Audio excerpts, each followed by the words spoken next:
Hello, everybody. So my name's Leo Riviera. I currently work as a software engineer, and I build stuff for people. Let's not talk about that. That's not important. Today we're here to discuss layoffs. Now I thought, given the activity of the past couple of years, this talk is particularly pertinent. But in addition to that, I tried to put together some slides, and they felt very like preachy and coming from on high, and it didn't necessarily incorporate the human element of it. So instead, what I did was I gave Helen Core a phone call, and she agreed to sort of come in, have a chat about her experience with layoffs. The questions in the chat, please ask them, because we've got a real life expert here. And she looks like she's deeply regretting it now. Um, and she kind of wants to uh, run very far, but you don't have an opportunity or a chance, Helen. Right? How are you? I think is the most important question we should ask. Yeah, I'm good. Thank you very much.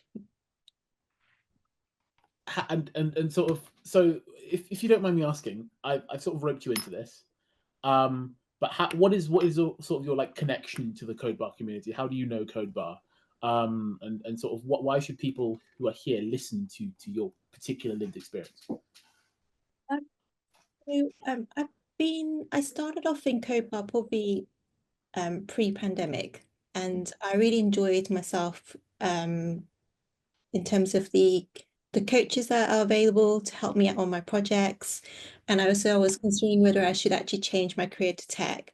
So it took me actually a good 5 years, I would say, before I actually literally decided to sort of stop what I'm doing as what I was back then, a product manager, to actually go into tech, which is completely different because you have to make a lot of sacrifices as well in terms of learning something new, and also a really big salary drop to Yeah. start again. So that was a really big decision for me. So I was like on the third of the salary I was on before. So it was a very massive decision, and you have to be, I think, financially stable in order to make that decision, or at least be supported in some sort of way. Mhm. No, I understand that. We'll sort of come back to that thought about, okay, hey, it's a massive decision, and it's something that's really important to consider. We'll come back to that financial stability in a moment. But you mentioned that you're a product manager, right? You mentioned that you did product management, and so presumably you worked tangentially to technical teams for quite Yes. some time. Yeah. And so, what what interaction did you have with those technical teams, and what sort of gave you that push? What was your, hey, I do want to become somebody in tech and make that sacrifice? So just to give you a bit of background, so I used to work for a company called RELX, RELX, which is a FTSE 100 company. And I was there for about 10 years. So I actually started off being in the strategy team for about 5 years. I was doing different strategy projects in different countries. And then after being in a central team, where you don't get a lot of exposure to, I guess, the office politics as well as the actual real work that's being done, I decided to make a move to become a product manager. So I actually moved into a division which is called Pro Agrica.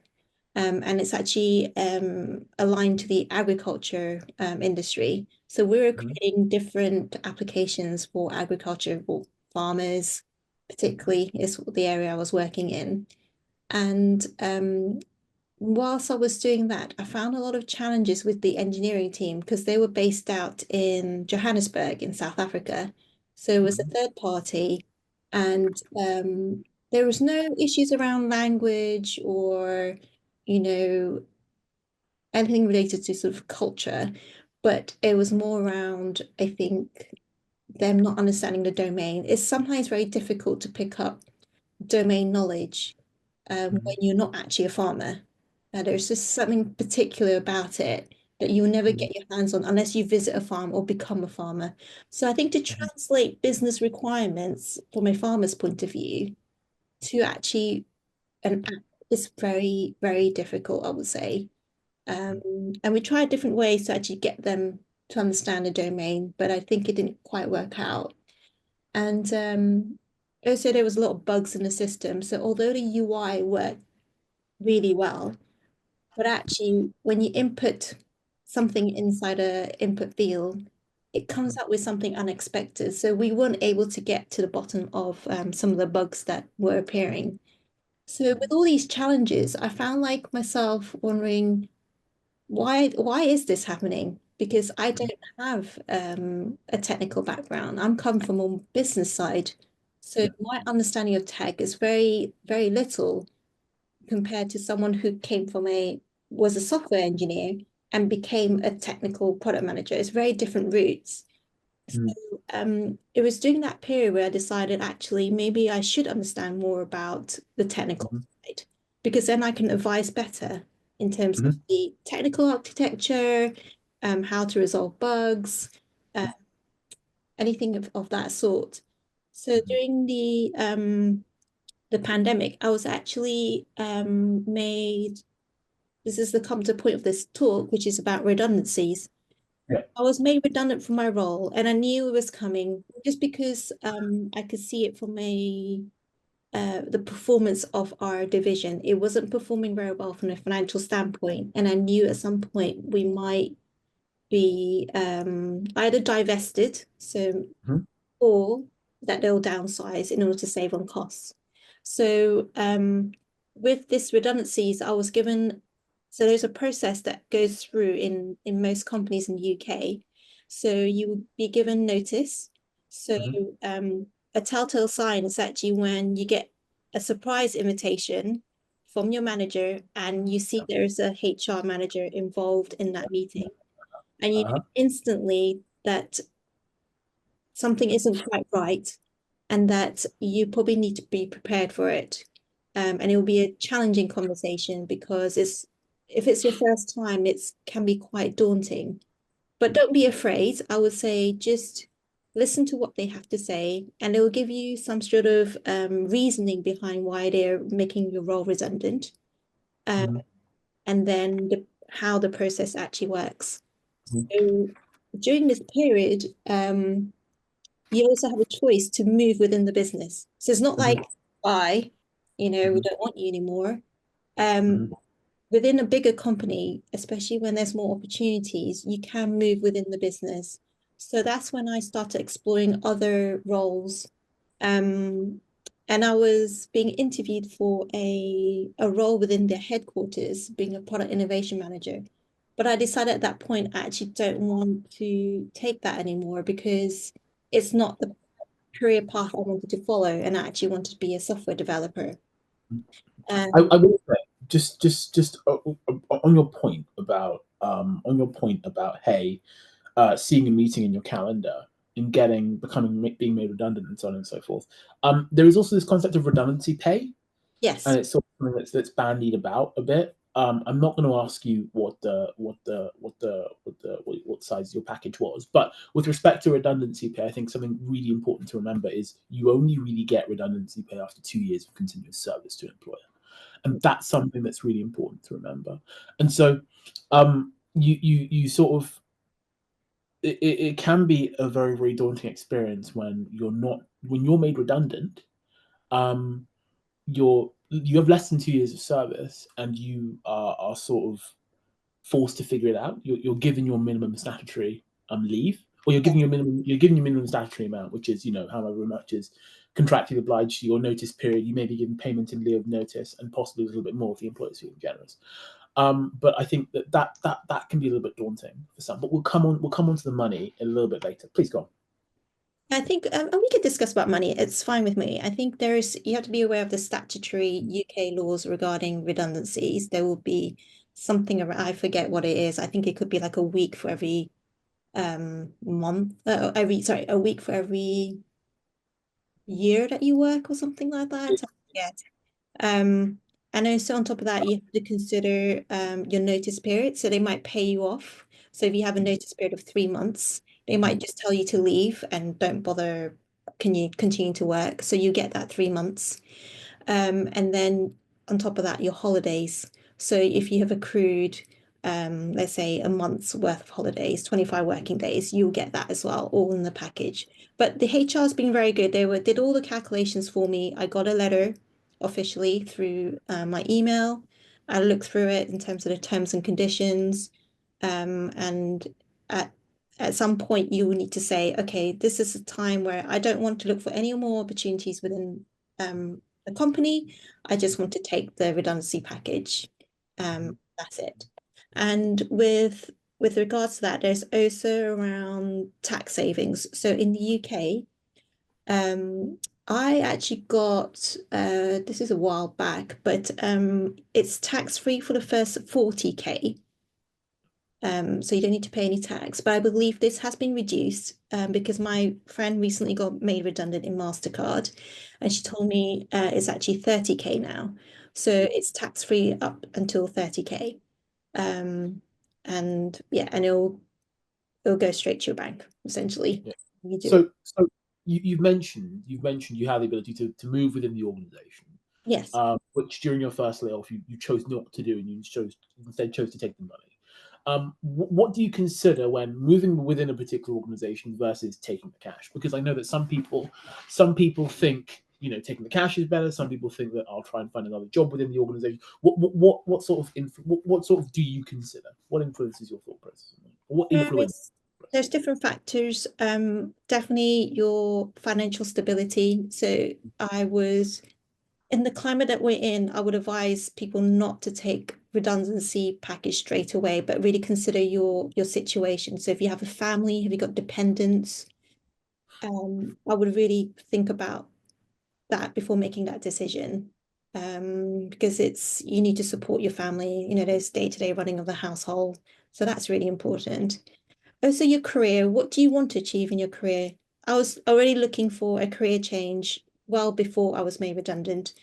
And my manager didn't really want me to become a software developer because there's loads of software development jobs in my previous company. But because I'm so senior, he didn't want me to sort of go backwards and also go forwards. So he was not supportive of my career decisions. So that's something to consider. But also obviously the size of the package, because I was there for 10 years, I did get a sizable sum, but not everyone is in that position. If you're gonna get like, I don't know, 5, 10 grand, it might not be worth your while. Um, because money, if you can't find a next job straight away, your money is gonna be depleting very quickly if you have to pay rent, bills, etc. So just consider your situation before making that big decision. But I think given the climate that we're in, where redundancies are becoming more and more frequent, I would probably stick to the company that you're in and just find a different role. Mm, no, that makes sense. And your sort of move to software engineering, luckily, was fueled by a lot of congratulations. We now have you here, and it was a very lateral move. It was a very hey, I'm going to go. I don't know if the lateral is the right word, but it was a very I'm working tangentially to software teams, and now I work within a software team, Yeah. which is not the experience of a good chunk of career changes.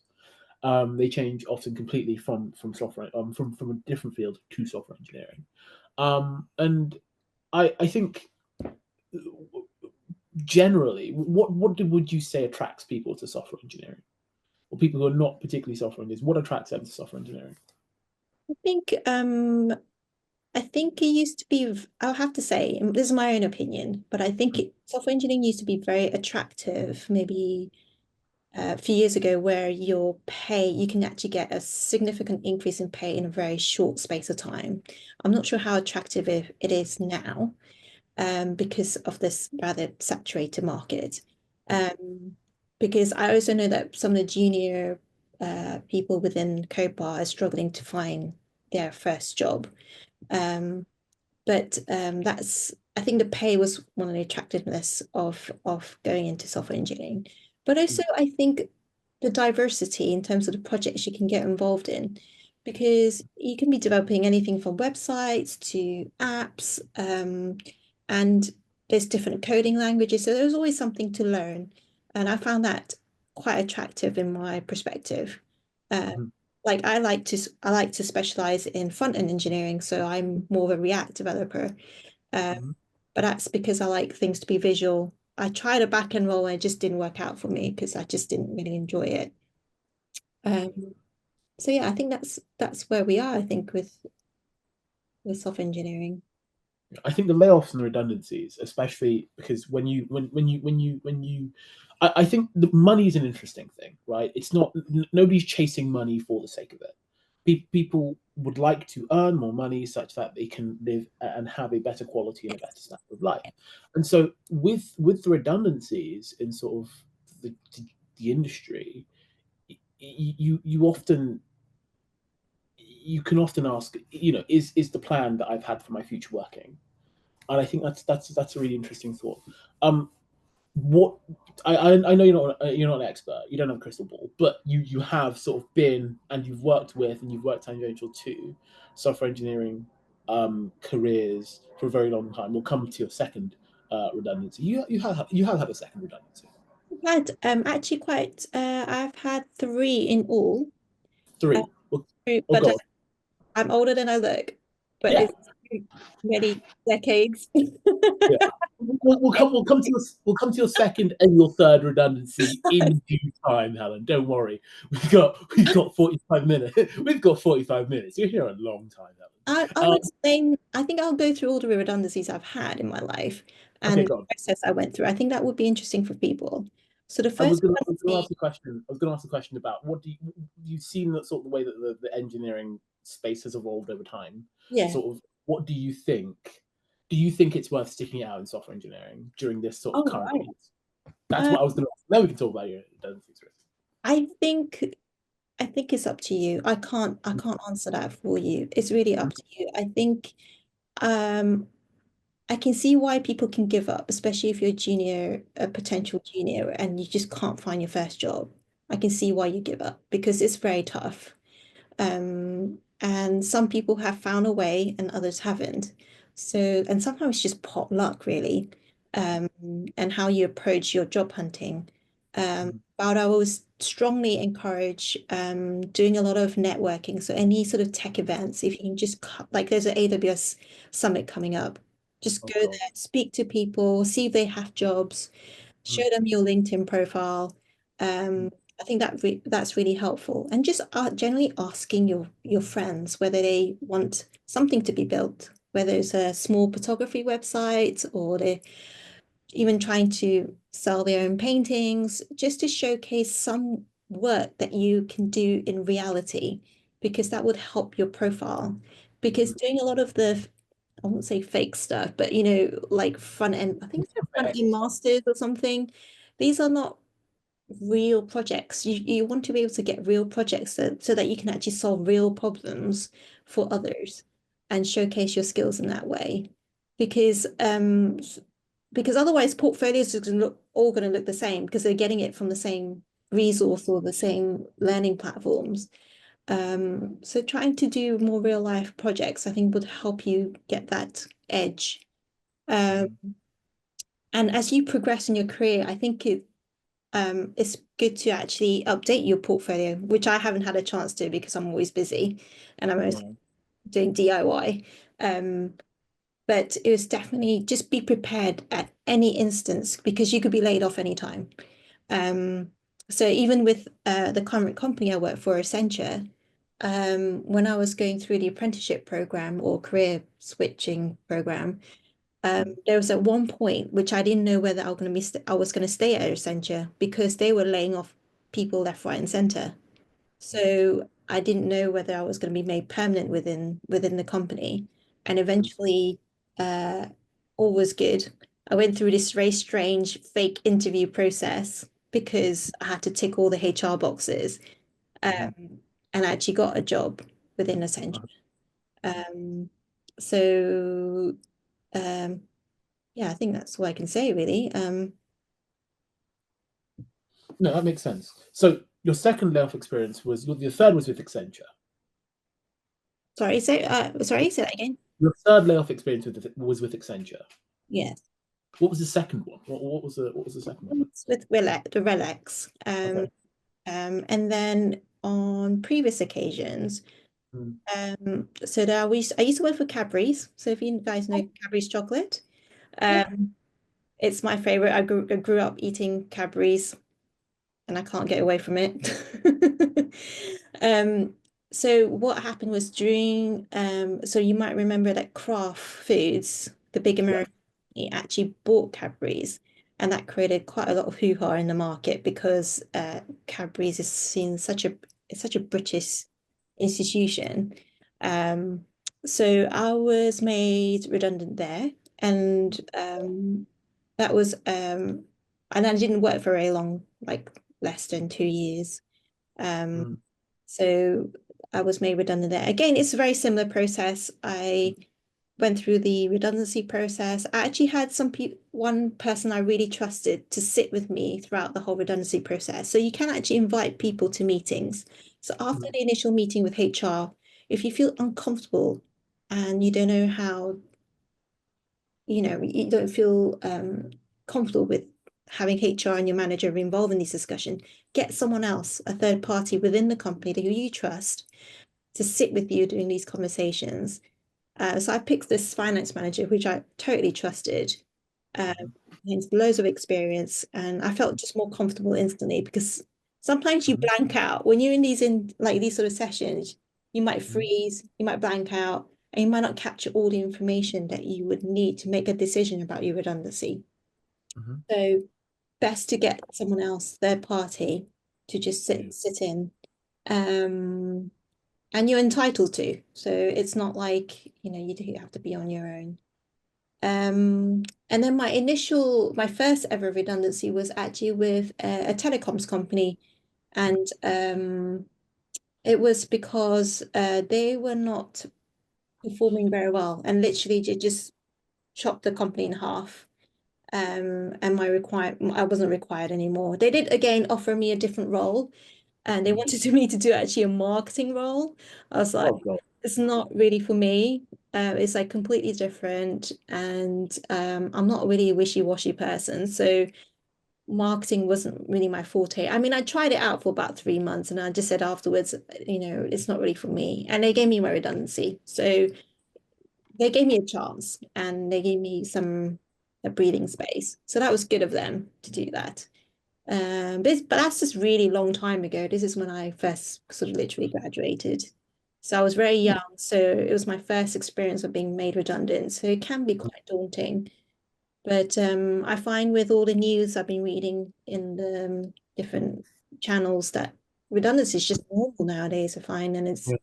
some of it is not fair because I think it's, like what Meta did.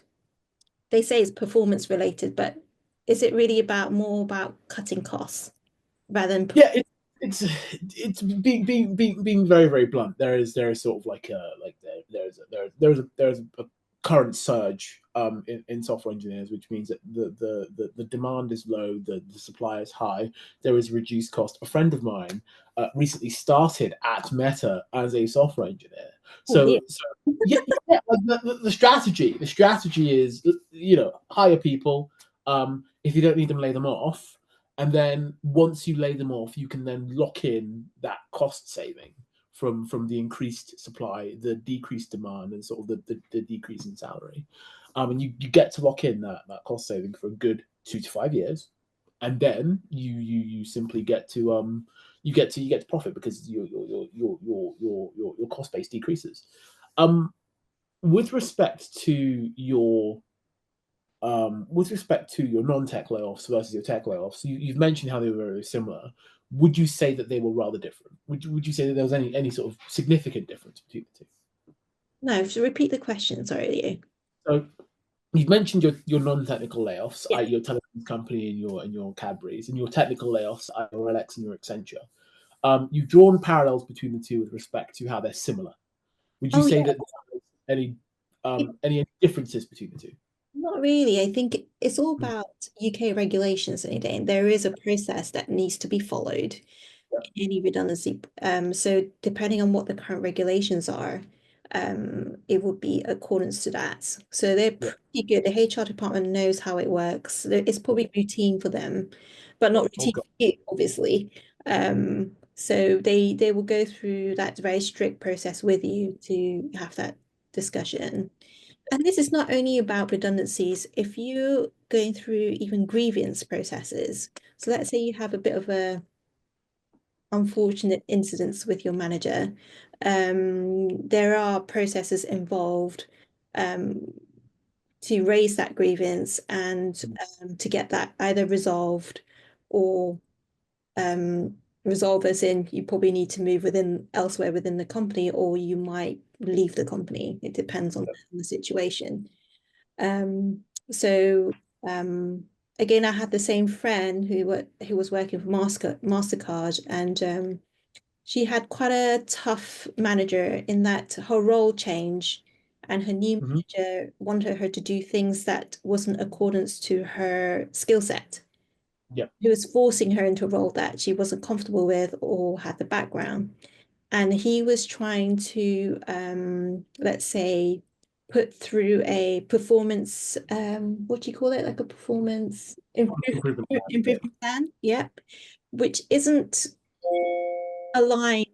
It's not her fault, basically, but he's trying to make her look like it's her fault. Yeah. But, because of her experience, she knows one better. So she went straight to HR Yeah. to get it. She got there first before he got there, sort of thing. So she was eventually able to resolve that within the company and move elsewhere so that her role is more aligned to her skill set. So it's not always going to be, bad news, let's say. You don't have to leave the company. You just have to find a way to just discuss it in, in a proper manner, in a more politically correct sort of Mm. way. Um, but yeah. But So, I think I think oh, actually God. let's go to what you touched on, Leo, which is about how the cost savings that tech companies are trying to make. So Yeah. it's not it's a but sometimes it's about not ageism. There's one part is ageism, other parts is about as you get more senior, Yes. you're too expensive, Yeah. essentially. Oh, no. Of course. And I know how old you are, Leo, but even after 2, 3 years or even 5 years, you're becoming more expensive than what mid juniors can actually do. That's Um, true. so yeah, and you might get discounted because of that for job roles. So there's different ways to get around it. Mm. There's ageism in any job, I would say. Yeah. It's not necessarily tech. But Mm. if you find that you feel like you're being not getting anywhere, I would just try to sort of cut out some experience from your CV. So if your Yeah. CV is looking like this long, I would just try and your CV should be this short. So it looks like you got all the relevant experience for that Yeah. particular role that you're going for. So that's what I've Yeah. done actually. I've cut out all the irrelevant experience Yeah. and both my CV and my LinkedIn all mirrored so that Mm. it feels like, I was there's some sort of my CV actually makes sense and I Mm. know where I'm heading in terms of my career development. Yeah. So, So we've got a question in the chat. What I'll do is I'll ask you the next question I was planning to, and then we'll go to the question in the chat. So sure. you've been laid off. Congratulations, whoopee. Um, what would you say? How did you get through it? What steps do you take on day zero, right? Where you sort of it's a brave new world out there. How do you get through it? Well, when I was made redundant from my last company in Relics, I actually decided to take a year off Hmm. because, and during that time, I was actually learning to code as well. So I went to boot camps for that. So I wanted to take a year off only because I've been working for such a long time. I never gave myself a break.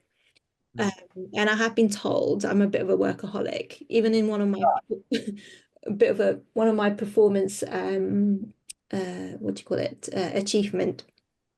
My previous manager actually told me explicitly wrote it down that you should have a better work-life balance. So I knew I had to do something. So I decided to give myself a break, and the money obviously helped. And then that's when I restarted my career after Hmm. that 1 year break with Hmm. Accenture. So I've been with them for about three and a half years now, I think. Congratulations. Yeah, so Congratulations. time has flown. Yeah. And you've networked. You say you've networked. And you say networking is really, really useful. How would you say building and maintaining relationships has helped, well, during that time, helped you stay sane? Um, I think I think this is just a general thing. I find during the pandemic, I think people might feel isolated, especially younger people. Um, Mm, when you can't go to the office, well, you can't go anywhere really. Um, but it's always good to just catch up with people, see how they are as well as how you are. yeah. Um, and just talk through the challenges that you're having, either, you know, you know, whatever it is. It could be stuff to do with, oh, I didn't get this job because I didn't pass the tech test. How do you think I can improve on it next time Mm, around? So it's a constant, it's a bit like what Stephen Bartlett, if you're into Stephen Bartlett talks, it's all about iterative changes that you're making to your life so yeah. that you're constantly improving. You can't do it all in one go. You just have to constantly ask for constant feedback. And when I used to manage people, I always like to give them feedback on the spot because then they can change their behavior going forward. It's no point giving feedback every quarterly or every 6 months or every year because they're going to forget the context Yeah. and they can't apply that knowledge. So Mm, it's just by making iterative changes to your life, mm, it really helps in the way you are as a person. yeah. No, I understand that. Right. Osha's asked us a question. Hi, Helen. Thanks for your time today. Hi, Helen. Could you please share some insights into the skills you took to strengthen your technical skills? I'm currently in a similar position, transitioning from a non-technical background to DevOps and exploring apprenticeship opportunities. I've started learning Python for DevOps, but I find myself discouraged when I encounter challenges, sometimes feeling like I'm back at square one and feeling lazy to start all over again. Given your experience, I would really appreciate any advice on how to stay motivated and navigate these setbacks, especially without prior technical knowledge. I can answer the apprenticeships half of it, Okay. um, but I'll just. Do you want to go first, or shall I? Oh, you go first. That's cool. So it's interesting, right? It's really, really interesting. Apprenticeships are I feel like many junior developer roles have sort of now been rebranded into apprenticeships. Otherwise, employers need to pay the apprentice levy and so on and so forth, the apprenticeship levy and so on and so forth. So companies do have a financial incentive to bring on apprentices. And in addition to that, depending on the apprenticeship you do get a qualification out of it. So I'd say that they tend to be very, very useful. I have a friend of mine who's doing 3 days a week, I think, as an apprentice and 2 days studying, and she enjoys it. She enjoys the sort of balance and the break between work and study, and she likes the fact that she will get a recognized qualification out of it at the end, right? She appreciates it. Hey, I will have something more than just relevant experience on my CV. I will have an actual level six. I don't know what they are now, but level six, let's say, qualification. And she likes that because it's something else she can show to employers. It's something legitimate, backed by a real recognized institution, as opposed to Tom's boot camp, right, or an internet course, or a certification or a qualification that does not necessarily come from somewhere as reputable and respected as university. So, how did you strengthen your technical skills? You mentioned the year off following your redundancy. What did you do during that time? So I decided to take like a boot camp. It was this company called IO Academy based Yep. in Bath, and everything had to be done online. So I did that for about a good, oh gosh, I think it was 16 weeks of boot camp. Um, and After that, they didn't have like the same sort of scheme as other sort of companies where they have like a job, like a proper job team which supports you Right. in job opportunities. So you actually have to pretty much look one for yourself. Um, Yeah. and Strangely, I came across this company called Knology, tech technology, but without the tech. It's called Knology, and they're an apprenticeship company. And this is how they placed me in Accenture. So, Okay. but annoyingly, I had to do another boot camp. So I had to do another 12 weeks of boot camp before I can actually, go to one of their clients. And they had very Yeah. It's like in insurance, in consulting companies. So it was just happened I joined Accenture. It was just potluck, really.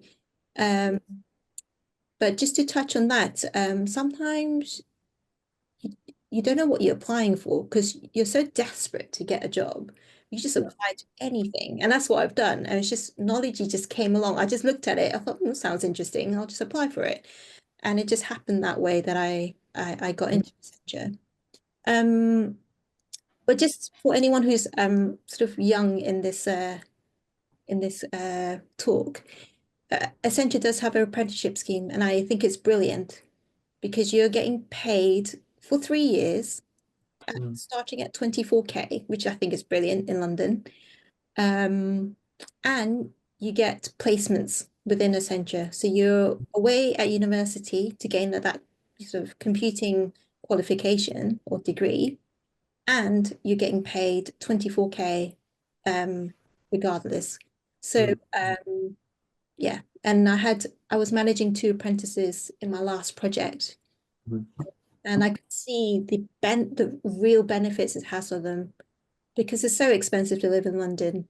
Mm. Um, and you need that money just to support yourself through that period.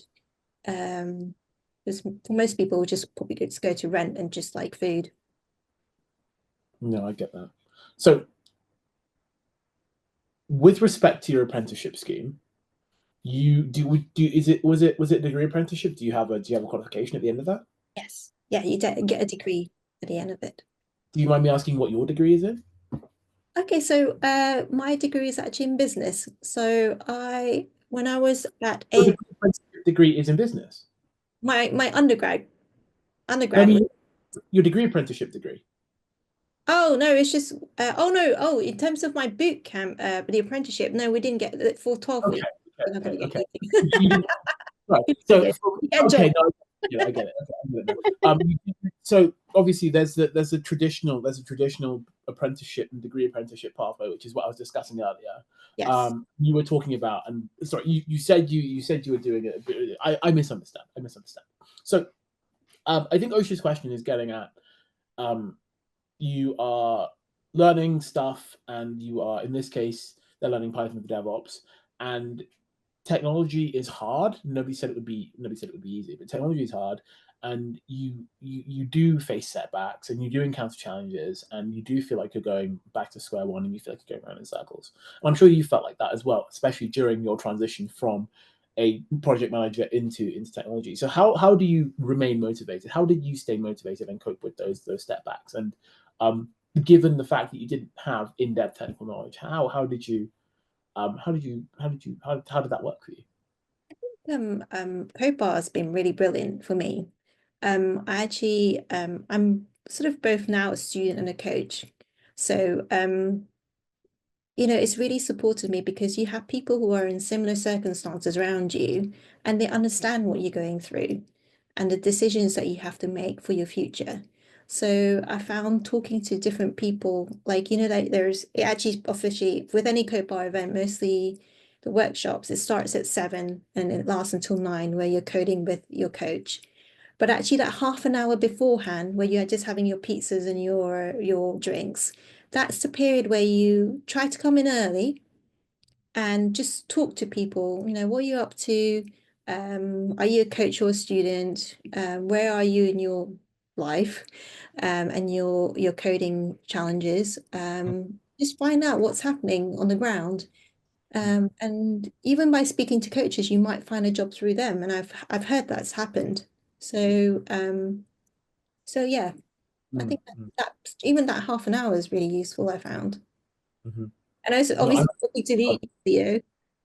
oh yeah, no. Sorry, I know. I apologize profusely. I apologize profusely. It's. I hope you haven't. I hope you haven't regretted meeting me yet. So with respect to this, I think one of the more interesting things about the sort of time we spend at CodeBar is people often try to network up, if that makes sense. They try to network with people who are above them hierarchically, and that can be useful and that can have benefits. But often, one of the best sort of ways to network I find um, is networking horizontally with people who are on your level. mostly because everybody has different career paths. Everyone has different speeds of careers, and everyone goes off to do pretty interesting and pretty curious things. And so, a person that you meet at a code bar once, I've had good friends I've met at code bar on one occasion at either the unconferences or at the at the at the workshops. I actually have a friend of mine who worked for a code bar host at one point in time, and he was a junior cloud engineer, and I was working at an adverse media and risk firm at the time, but we became good friends, and so I think a big part of surviving and a big part of working through and a big part um, of overcoming, especially these layoffs, and this particularly brutal round of layoffs, is not only what you know and not only having that technical skill, but who you know as well and getting your foot in the door.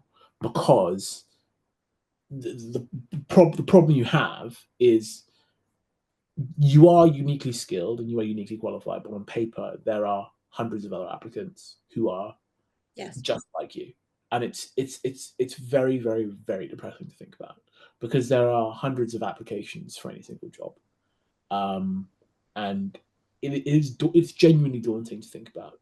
And some companies, obviously because there's such a great volume of candidates, they can't really give you individualized and specialized feedback, so you're often left with rejection after rejection after rejection, and you don't necessarily know what's gone wrong, right? I can see Kimberly's giving me that look, which means I can tell. Don't worry. I can see Kimberly's giving me that look. Unfortunately, we don't have much more time to discuss things. Helen, thank you so much for your time. I really do appreciate it. Yeah. Thank you so much Just for letting me talk to you for 45 minutes. just some last words. I think just don't give up. If software engineering is what you want to do, don't give up too easily and just be persistent. Yeah, Come to Code Bar to get some help and just to talk things through. And I've seen some people repeatedly who hasn't given up, and I'm really glad. And sometimes even one guy, I'm thinking, gosh, you're actually pretty good, but it's just you might not have the soft skills to yeah, get through that interview process. So you need to work on that. So it really depends, really. Sometimes it's not about your technical skills. Sometimes you just need to work on how you come across when yeah, you're being interviewed. Because a lot of it is also cultural fit. yeah. A lot of it is cultural fit. Anyways, Helen, Okay, don't let you give up, go. everybody. Helen, cool. Thank you so much again for your time. I really do appreciate it.